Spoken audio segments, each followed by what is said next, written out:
This is our Earth. Loud, crowded, 8 billion people living under one common roof. But this silence, echoing for millions of light years. For centuries, we believed this silence was peaceful. But what if we were wrong? What if the universe is not silent? What if it's just hiding? Look at the night sky. On a clear night, away from city lights, it looks beautiful, peaceful, and infinitely vast. There are billions of stars out there in our galaxy alone, and science now tells us that around almost every single star, there are planets, trillions of them. For decades, modern sci-fi movies like Interstellar or Star Trek taught us to look at these stars with a sense of wonder and hope. We grew up believing that the universe is just waiting for us. We imagine future trade routes, alien alliances, and cosmic cities. We naturally assume that if life exists out there, it wants to connect, just like we do. But what if this peaceful picture is the ultimate illusion? What if the universe is not an open ocean, waiting to be explored, but something much more dangerous? The deeper we look into deep space, the more we realize that the reality of our universe might be darker than any science fiction story. And the absolute silence we hear every day is not an accident. It's a choice. To understand the true mystery of space, we have to go back to the year 1950. A group of elite scientists, including the famous physicist Enrico Fermi, were walking to lunch at the Los Alamos National Laboratory. They were discussing UFO reports and the possibility of alien life. Suddenly, mid-conversation, Fermi asked a simple question that changed astronomy forever. Where is everybody? This simple question became known as the Fermi paradox, and the mass behind it is incredibly stubborn.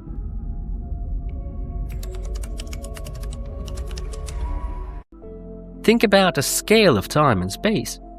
The universe is nearly 14 billion years old. Our home, the Earth, is relatively young, only about 4.5 billion years old. This means that millions of other planets had a head start of 1, 2, or even 5 billion years before Earth was even born.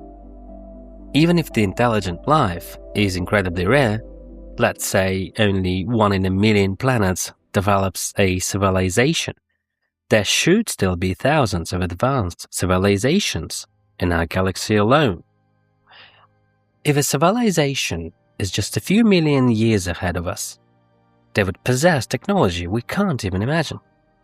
Using sublight speed ships, it would take a highly advanced species only a fraction of cosmic time, maybe 20 to 50 million years, to colonize the entire Milky Way galaxy. They should have built megastructures around stars. We should see their artificial lights, their communications, their energy signatures. Yet we look through our most powerful telescopes, we listen with giant radio dishes, and we see absolutely nothing. No signals, no signs of engineering, just perfect, heavy, absolute silence.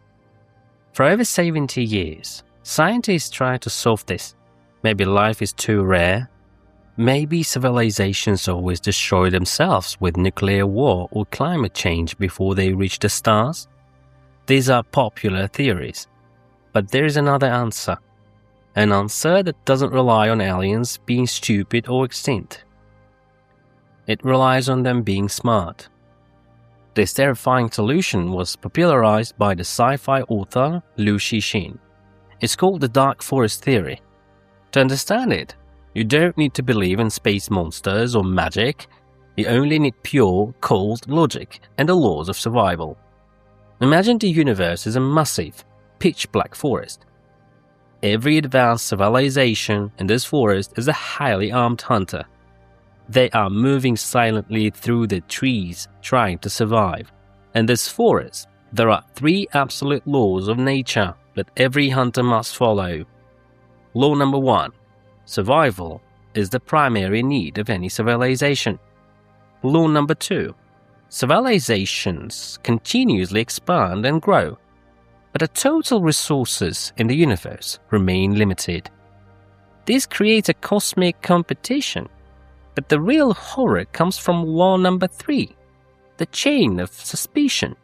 Imagine 2 hunters suddenly detect each other in the deep dark of the forest. What happens next? Can they just talk? Become friends and share resources?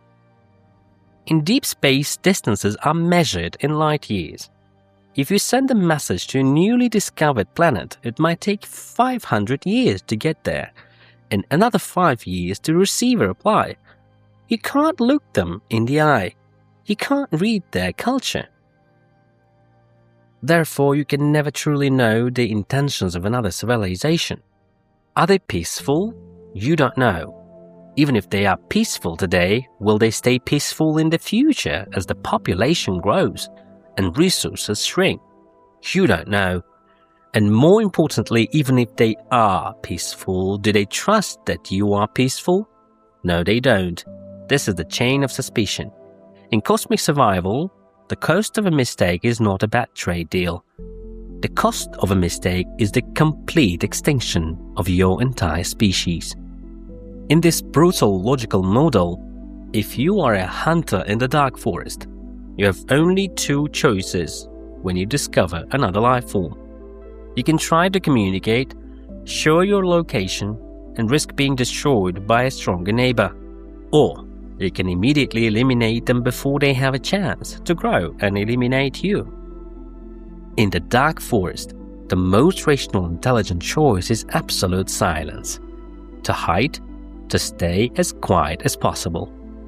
This completely rewrites how we look at the Fermi paradox. The universe is not silent because it's empty. The universe is silent because it's full of terrified, intelligent civilizations that know the rules of the game. They're sitting in the dark, holding their breaths, praying that nobody finds them. Any civilization that is foolish enough to step out into the clearing and shout out into the dark doesn't last very long. Historically, we have seen hints of this. In 1977, a radio telescope detected a strange, powerful 72-second signal from space, known as the WOW signal. It was never heard again. Many think it was an anomaly. But in the context of the dark forest, maybe it wasn't a glitch. Maybe it was a civilization that made a mistake, spoke too loudly, and was instantly turned to ash by the other hunters. And this brings us to the final, most chilling part of the story, us. Humanity is a very young species. We have only had radio technology for a little over a century, and because we're young, we are incredibly naive. We do not understand the rules of the forest. For the last 80 years, we have been doing the exact opposite of what a smart civilization should do. We have been broadcasting high-power radio and television signals into deep space in all directions. Our radar systems, our military communications, our internet satellites, they are all leaking energy into the cosmos. We didn't stop there. Through projects like METI, Messaging Extraterrestrial Intelligence, we intentionally aimed powerful transmitters at nearby star systems, sending them encyclopedias, music, and scientific data. We launched the Voyager spacecraft, carrying a golden map that shows the exact location of Earth relative to local pulsars. We think we are being brave explorers. We think we're looking for friends. But to any advanced civilization, watching from the shadows will look like a reckless child who lit a massive campfire in the middle of a predator-filled jungle, laughing and shouting, "Look at me, I'm here." We have spent decades screaming into the dark forest, completely unaware of what might be listening. If the dark forest theory is correct, our signals are currently traveling past distant stars, moving deeper and deeper into the territory of silence.